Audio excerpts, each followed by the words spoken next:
and welcome to your weekly Savor the Flavor recipes.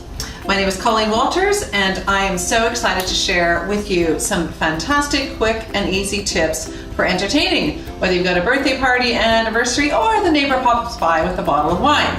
Here we go. So some of my favorite for some sweet and savory and a little bit of salty in there as well. Let's start with the spiced cashews, and so easy to do. So what you do is you take a little bit of ghee, you put it in a frying pan, heat that up nice and hot. You want to get that really nice and hot. Then you're going to add your cashews, okay? Just regular cashews, so you don't want them salted, anything like that. Then you're going to add your chili spice. So for about a cup of the cashews, I used about a half a teaspoon of chili spice. Now you can also use the Fajita Spice. The Creole would be great. So there's a lot of opportunity within the Saveur ranges.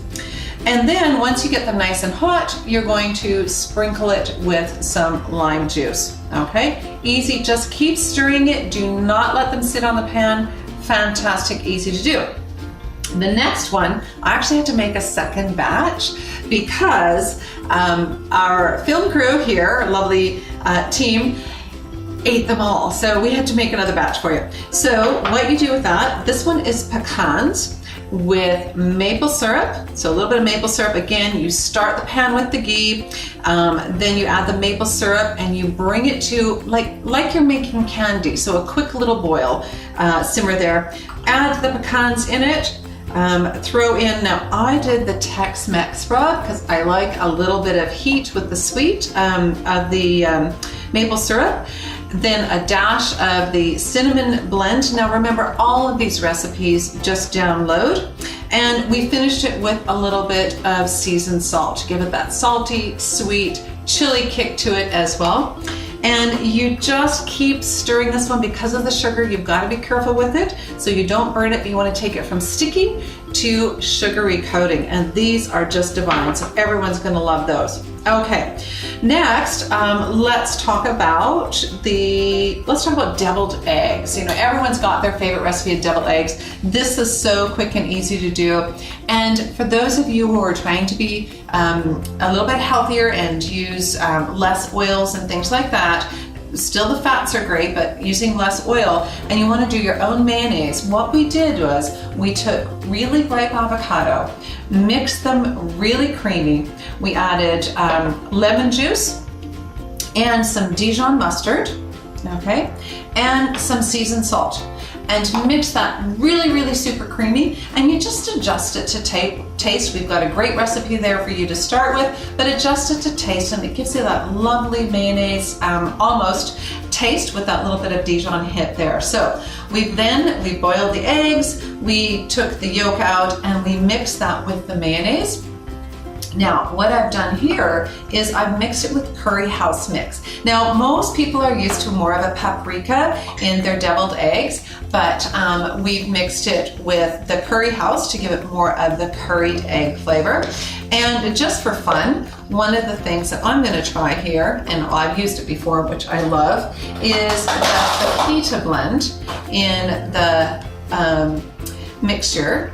And I'll just add about a teaspoon, these are little tiny spoons, so a teaspoon of the fajita mix in about close to a cup of the egg base. So it is that quick and easy to make individual flavored or multiple flavored deviled eggs. Now, I like to put a little sprinkle on top of the spice to give it that special look there. Now, for those of you who you can spoon it in, or something I prepared a little earlier, you can use a baggie.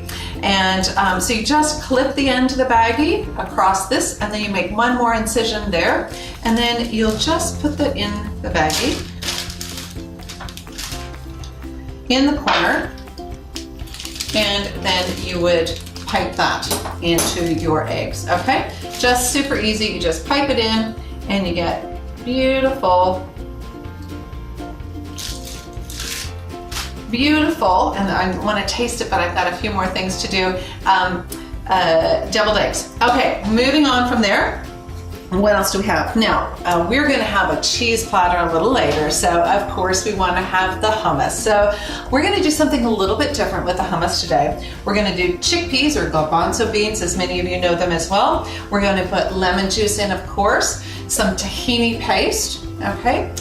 But then what we've done is pumpkin. So in Australia, we would call this pumpkin. In the US, this is butternut squash. So we're just going to add all of these into our mixer. Okay, really simple. That's about a can and a half of the chickpeas. And the recipe, again, you just download it. Okay, our lemon juice. Now, I'm not going to add the Saveur spices because I'm going to split this after I've made it nice and creamy. And a tip to make your hummus really creamy is add a little bit of hot water. Okay, really warm water, as warm as you can get out of the tap. Add a little bit of that, and what that does is it makes it really, really super creamy. So we're going to show you some photos of the finished product with the spiced beet hummus. Some of it will have that, and some of it will have the Turkish mix. Both are beautiful with the hummus.